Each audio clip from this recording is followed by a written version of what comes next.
There is a place where you can always go. Come with me. Where it's all right to let your feelings show. Come with me.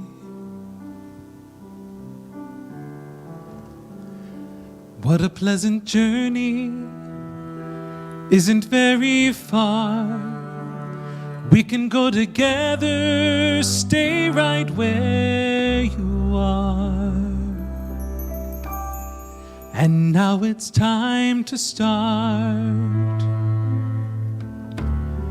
It's right here in your heart. There is a place where you can be yourself. Come with me.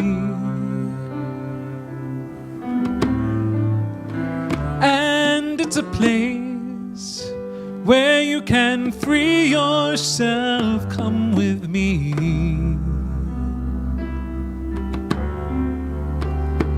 And you know it's waiting, not so far away. Need no reservation, we can go today. And now it's time to start.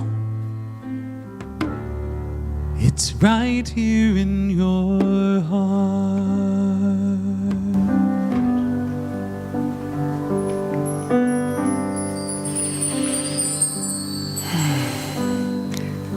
As I've been watching the various ways in which people are navigating current events, and knowing that shelter at home has been extended for another month in Washington, I've been thinking a lot about choice. The great wizard Dumbledore said to Harry Potter, "It is our choices, Harry, that show what we truly are." And another one of my favorite wizards, Gandalf the Grey, had this to say in response to Frodo when he lamented, "I wish it need not have happened in my time." "So do I," said Gandalf, "and so do all who live to see such times. But that is not for them to decide. All we have to do is decide what to do with the time that is given us." And so it falls to us now, in these times, to decide what to do with the time that is given us. It falls to us in these times to determine what our choices will be. What will we release that no longer serves us? How much will we allow our hearts to open? What fears will we release that will allow us to step bravely into a new paradigm? Let us take these questions into prayer, into a knowing that there is only one. And if you will let my words be your words, affirm with me in this moment, and this, and again in this, and in all moments, and beyond the concept of moments, that there is one life that gently and powerfully and lovingly lives us all. Infinite and eternal, no matter what name we give to it, this divine presence is the timeless one being, the never-ending one self that is truly all there is. There is nothing that is not God. No activity that does not appear in God, and nothing that is exempt from this truth. All is God. And so with this breath, and this, and this, I affirm that God is right here where I am, in this breath, in the beating of my heart, in the stillness within, in the noise without. In the words of this prayer, I affirm that God's love is what beats in my breast, is what moves my blood, is what stirs in my soul, is what gives me life. God's guidance in the choices I make is already mine, because God is only expressing itself as me. God is the one life and the one guide, and so I know that this one intelligence lives and guides me as me. And so knowing this to be true, I actively refuse to choose from a place of fear, from a place of smallness, from a place of lack. Instead, I choose to let the love and the wisdom that is God give rise to my thoughts and my choices. Instead, I choose to let the wisdom and the love that is God guide my words and my actions. And oh, as I let this knowing of truth shine bright in my soul, I discover a deep gratitude for this one life, that life that lives us all, for the love and the wisdom that shines through and as all creation. I am simply grateful that it is, that I am. And so surrendering with deep satisfaction, with deep joy and gratitude for the unfailing action of the law. I let it be, I let go, and I let God. And so it is. And the light shines through each window, and the door is open wide, and each question has an answer if you only look inside. There is a place where every sorrow ends. Come with me, where every hope and every truth begins. Come with me.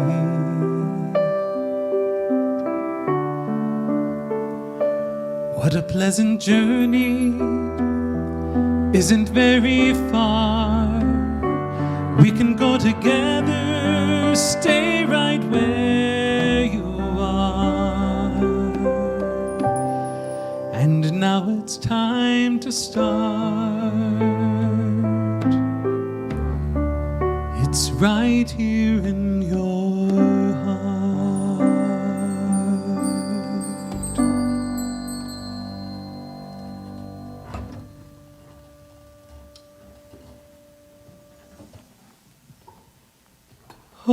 Holy morn, rise in the desert,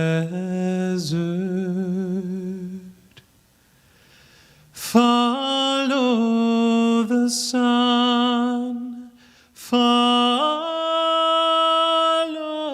me down. Holy morn, rise with the eagle. I will be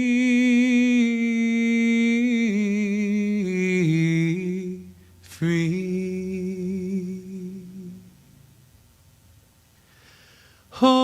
Holy morn,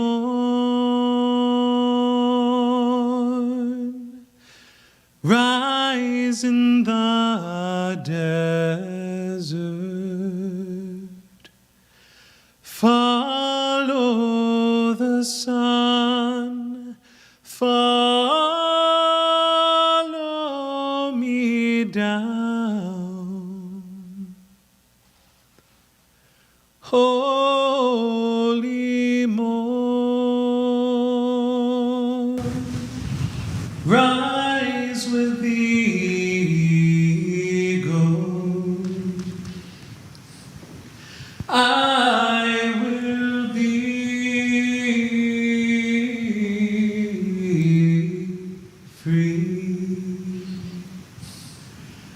I will be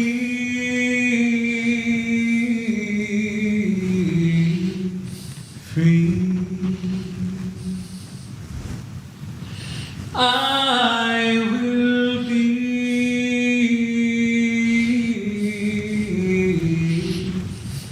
free.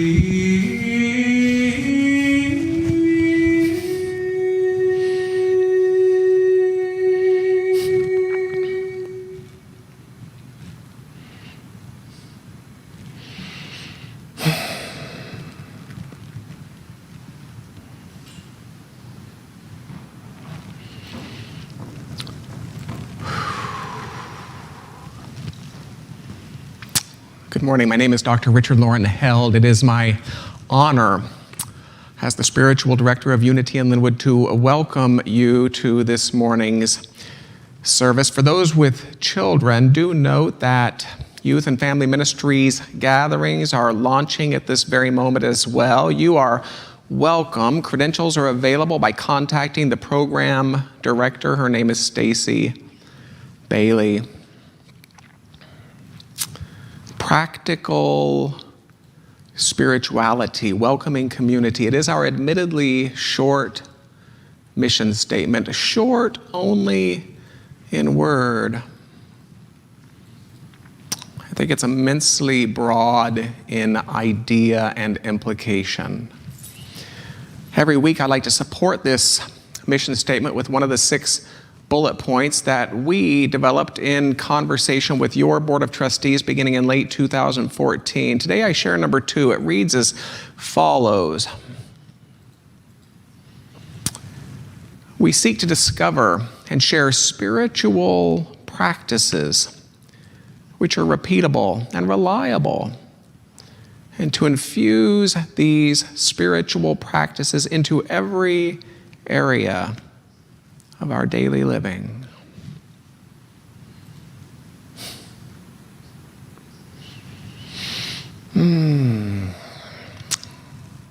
Please avail yourself to the vehicles of support that we have for you. First and foremost, of course, visit unityinlynnwood.org. Meet your leaders, meet your staff, read recent blogs, enjoy archived podcasts. You may enlist prayer support through the website. You may even download brochures. Number 2, engage with Unity in Lynnwood on the social media platform of your choice. Download the Unity in Lynnwood app. It's free in both Android and Apple stores. And as always, if you would like to stay in touch through a periodic email messages, and no, we will not share or sell your information, click on the link provided in the Facebook chat window. We will happily include you. This is also a great way to confirm that we have your current information. And always, if you would like assistance with any or all of the above, simply contact the office. Our staff is always, always, always happy to assist. It's not too late to join me and Reverend Nina Clark on Zoom this Friday, May 8th, 3 o'clock p.m. for the second installment of our 3-week class. It's entitled In the Flow of Life. It's drawn from the text by the great Unity thinker, writer, and minister Eyck Butterworth. All are welcome. Simply write administration for credentials and read through chapter 6 before Friday. It's as simple as that. We would love to stretch with you.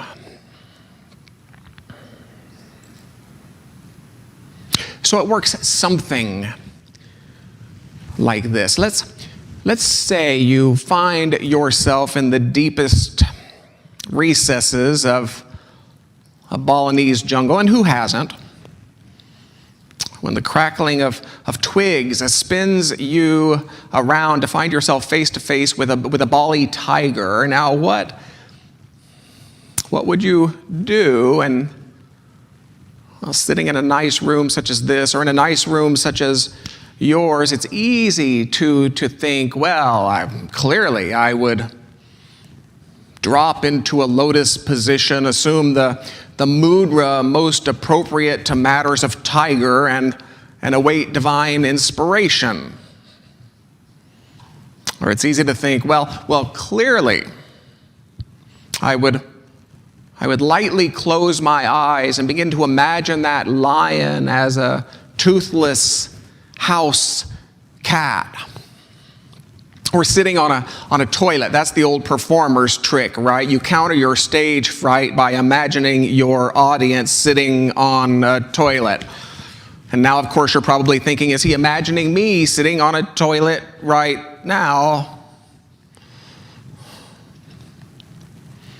Or it's easy to think, well, clearly I would grab a dried palm frond and sketch the most logical retreat using a piece of dried monkey dung. But here's the deal. I don't really think you would do any of these things.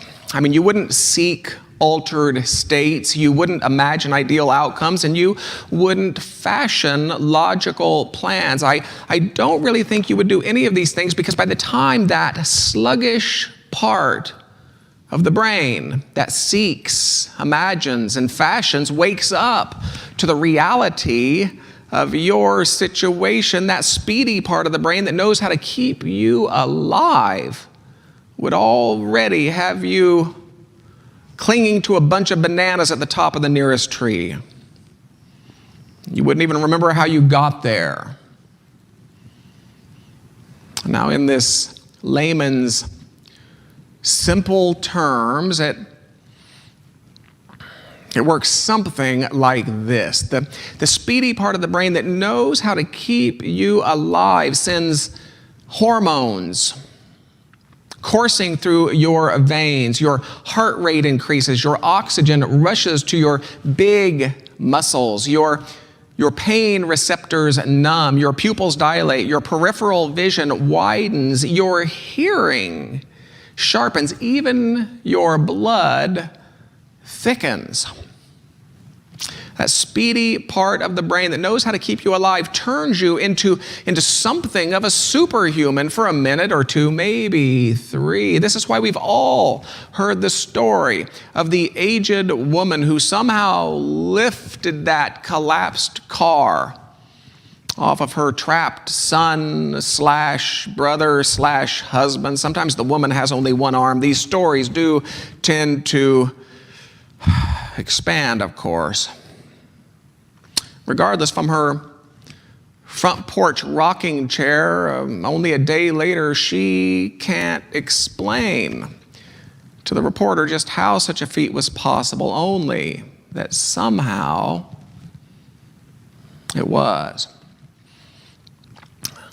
Now, beyond such a finely tuned threat response, our brains have also developed the somewhat unique capacity to imagine, to anticipate, to forecast. And when this capacity to imagine, to anticipate, to forecast is continuously fed, if you will, with hypothetical threat scenarios, we find ourselves with hormones coursing through our veins, our heart rate elevated, oxygen pouring toward our biceps and quads. We find ourselves tensed and poised to fight or flee, not for that minute or 2, maybe 3, but for days, even weeks. When this capacity to imagine, to anticipate, to forecast is continuously fed with hypothetical threat scenarios, we find ourselves tensed and poised to fight not only that tiger that snuck up behind us, but tigers that don't even exist. Now, if you're like me, I can't remember a time when I've been continuously fed with hypothetical threat scenarios on par with today.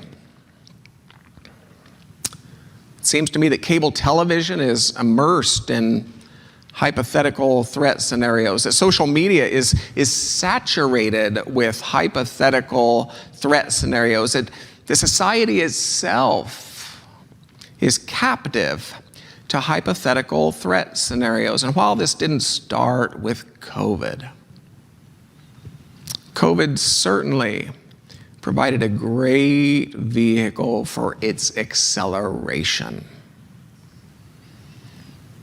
When this capacity to imagine, to anticipate, to forecast is continuously fed with hypothetical threat scenarios, it becomes difficult to regain a state of balance, even in the complete absence of any immediate danger. And here's the deal. That's not good for you. There's an old parable from Eastern tradition that speaks to this. It's been said that a wise man met a plague while walking along the path, and he asked the plague, "Where are you going?" To which the plague responded, "Well, I'm going to the city where I am to kill 5,000. And it was only weeks later that the wise man met the same plague on the same path, only to question, "Why did you say that you would kill 5,000 when 50,000 would fall?" To which the plague replied, "Oh, dear man, I was good to my word. I took the 5,000. It was fear who took the rest."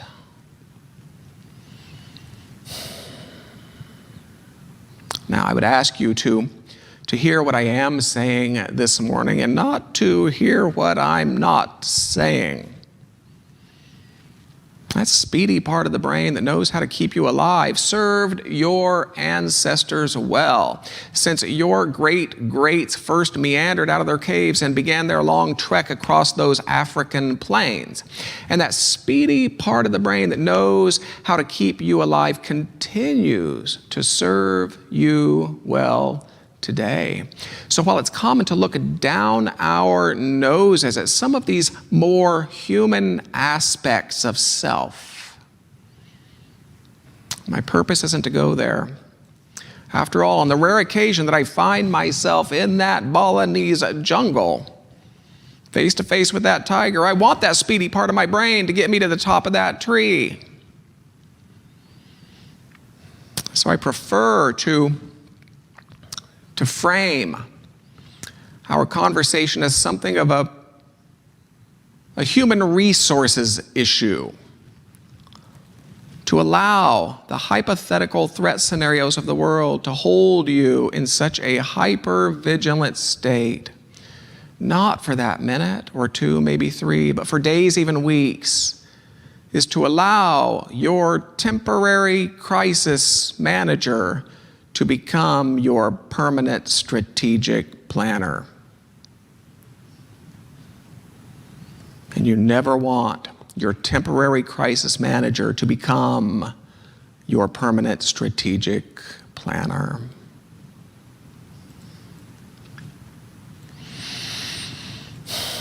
Beyond the countless references to fear in that library of short books that is your Judeo-Christian Bible,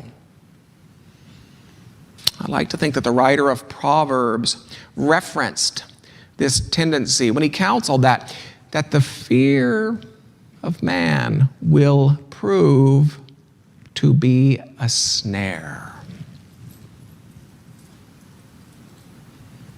I mean, think about it. Following a crisis experience, following the hormones and the oxygen and the dilating and so forth, a human body will return to normal in about 20, 30 minutes. And yet here we are, all too often tensed to fight for days, even weeks, as if caught in a snare.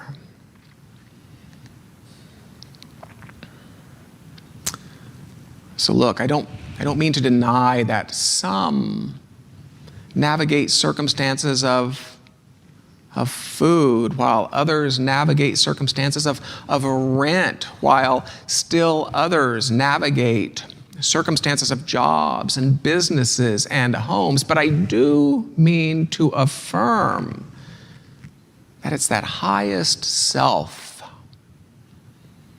who's poised to navigate even the scariest of these circumstances. It's not that self of us who would hunker in fear in the uppermost branches of that tree, clinging to our bananas.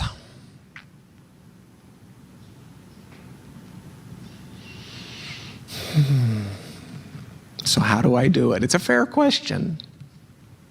Dear friends, be informed, but not obsessed. Put some limits around your information gathering, or assign a trusted friend to give you the day's reliable highlights. Do you know that you can mute key words on any social media platform?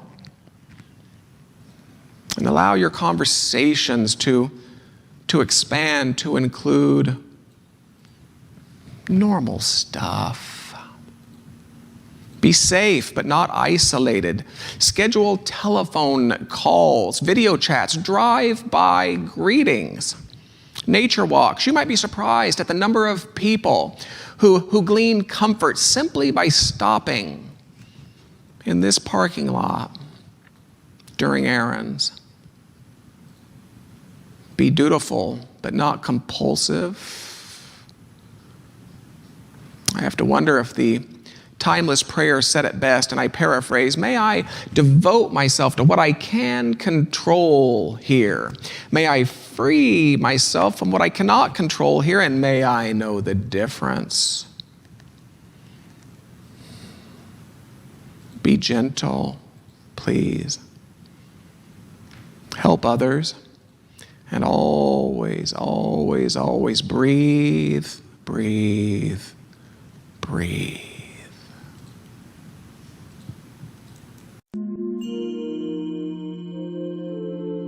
We can meditate everywhere, anytime. Even 3 seconds, 2 seconds, while you're walking, while you're having coffee and tea, while you're having meeting, so you can meditate. Many people has a little bit misunderstanding about meditation. They think meditation meaning think of nothing, concentrate. So push too much. So we cannot block thought and emotion. In fact, we need thought and emotion. So whether you listen to your monkey mind or not, that's the issue.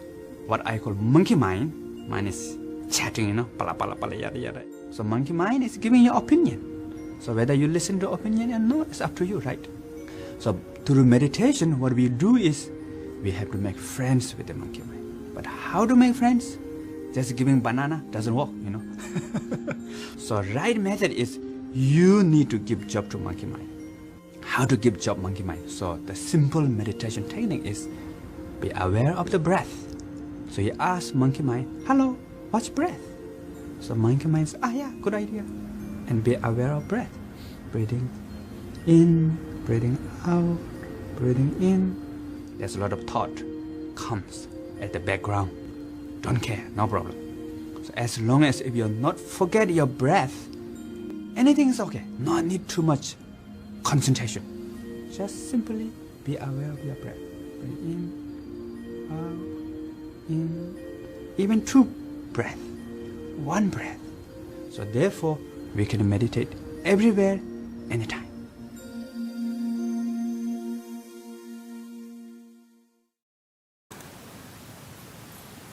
I breathe in, I breathe out, I take in, I give up, I let love, I let go, I release, and I know, I forgive, I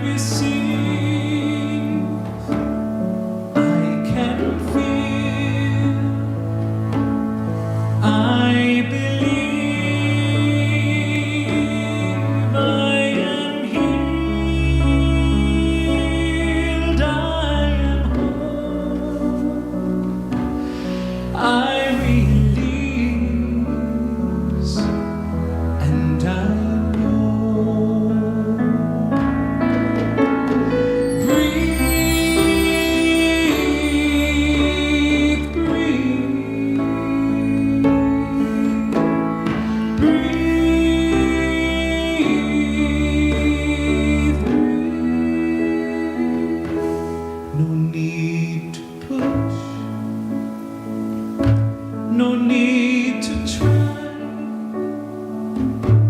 no need to worry or question why. Surrender, let go, release and know. Breathe, breathe,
Wow.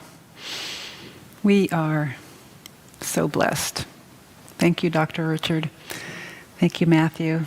Thank you, Jonesy. Thank you, Scott. Wow. Be kind, be gentle, and breathe. I love that. And now we've come to the time in our service where we have the opportunity to stand in the flow of substance and give to our spiritual community so that it can continue to flourish and to nourish us. In this time of virtual community, we don't have the opportunity to pass the offering bag, and so today we will bless our offerings from where we are in our homes. And then while Matthew is inspiring us with his ministry of song and sound, you will have time to access the text to give or online donation option that Callie will post for you on Facebook. That should be also appearing on your screen. So if you would, please take your offering. If it's a check, just hold it in your hand. And if it's an amount that you intend to give through one of the online offering mechanisms, just hold the intention of that amount in your hand, knowing that both are simply symbols of abundance, symbols of that spiritual substance that is in, through, and around us, and that comprises everything. Just stand for a moment. Choose to stand in that truth of spirit substance that is sourcing all that you are and all that you are giving. Let's choose to place ourselves in this free-flowing stream. Allow it to infill you until you are that cup that overfloweth. Let the energy of that flow into your hands, blessing the offering, the symbol of the offering, the symbol of your abundance. Let it bless it. And then move on out through your fingers, blessing our community and the greater world.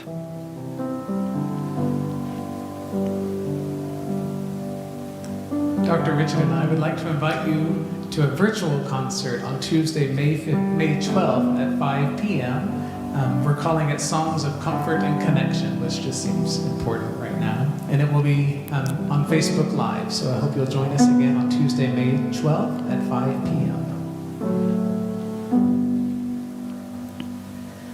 I'd gladly walk across the desert with no shoes upon my feet to share with you the last bite of bread I had to eat. I would swim out to save you in your sea of broken dreams. When all your hopes are sinking, let me show you what love means. Love can build a bridge between your heart and mine. Love can build a bridge. Don't you think it's time? Don't you think it's time? I would whisper love so loudly every heart could understand that love and only love can join the trials of man. I would give my heart's desire so that you might see. The first step is to realize that it all begins with you and me. Love can build a bridge between your heart and mine. Love can build a bridge. Don't you think it's time? Don't you think it's time? When we stand together, it's our finest hour.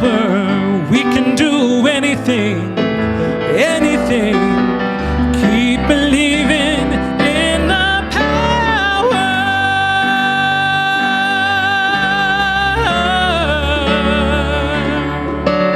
between your heart and mine.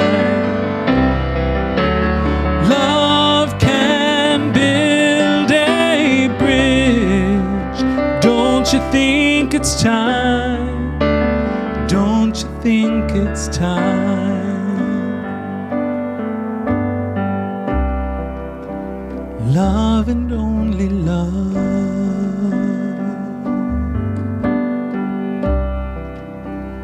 Don't you think it's time?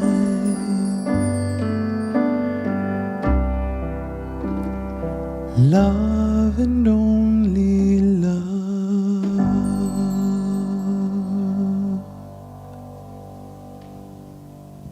Let us together choose to hold these tithes in a high consciousness. Let them be representative of our collective knowing of plenty.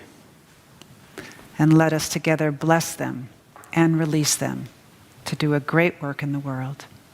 And so it is.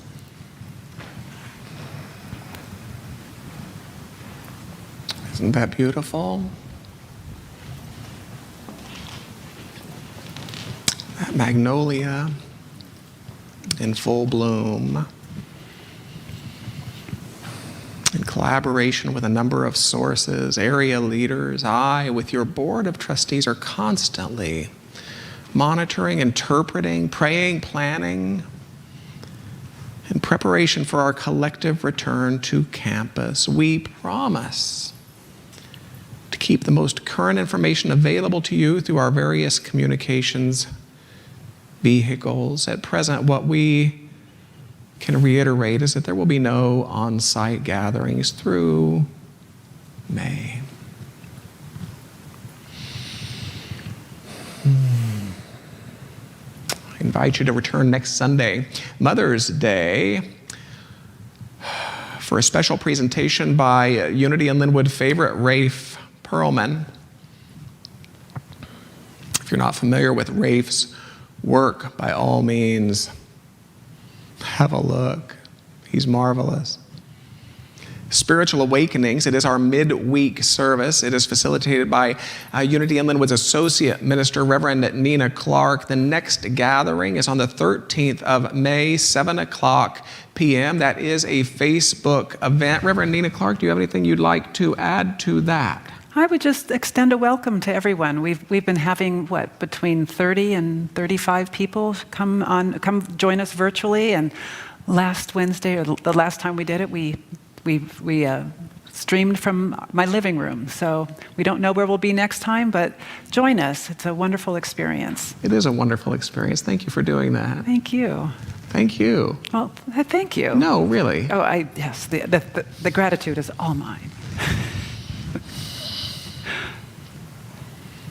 The Women's Retreat has been rescheduled to September 25th and 26th, facilitated this year by Ricky Byers. All are welcome. This is not simply for those who attend our community. If you are hearing and seeing this, you are welcome to attend. The cost is $125.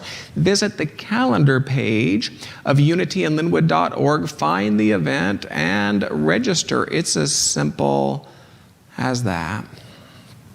Always, if Unity in Lynnwood's prayer chaplains can support you in prayer during the week, know that our confidential prayer line is available.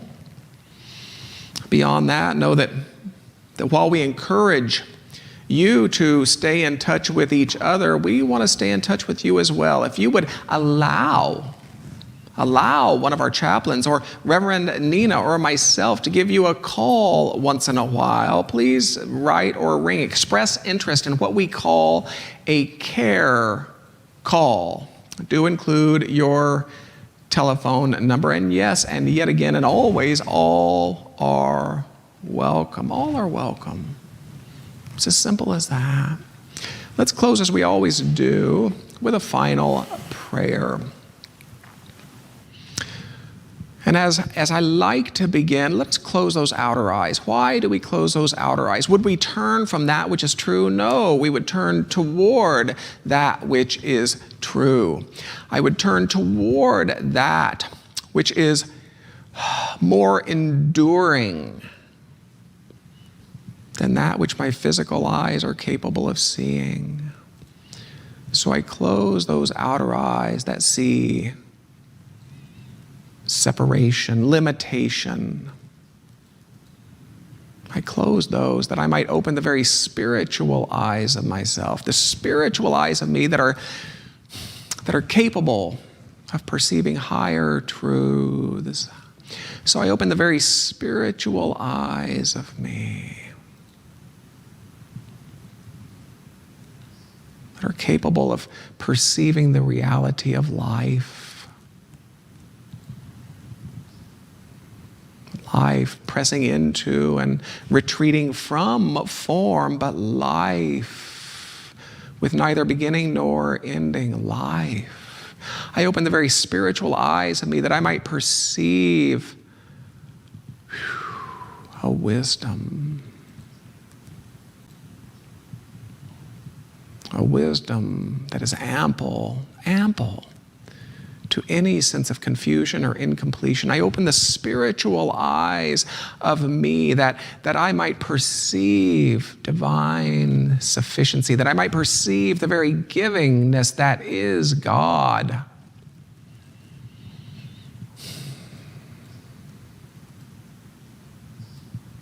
I open the spiritual eyes of me that I might perceive a harmony. Harmony ever longing to press itself into this world of form through human hands and human hearts, such as mine, such as yours.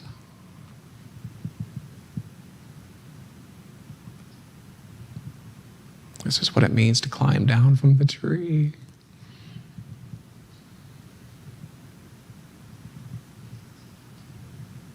To replace that frightened, temporary crisis manager self.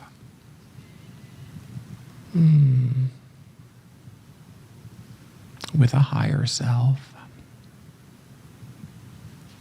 So take a deep breath with me. And another.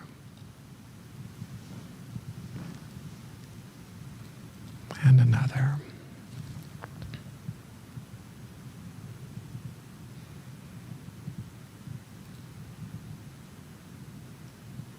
Let us now embark upon the remainder of our weeks with sung words of blessing from Matthew Wilson.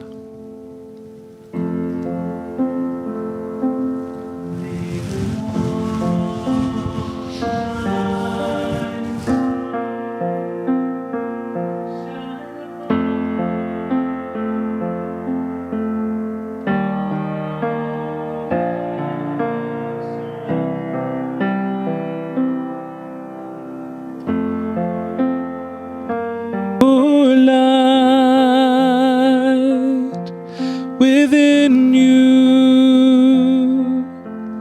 guide your way on, guide your way on, guide your way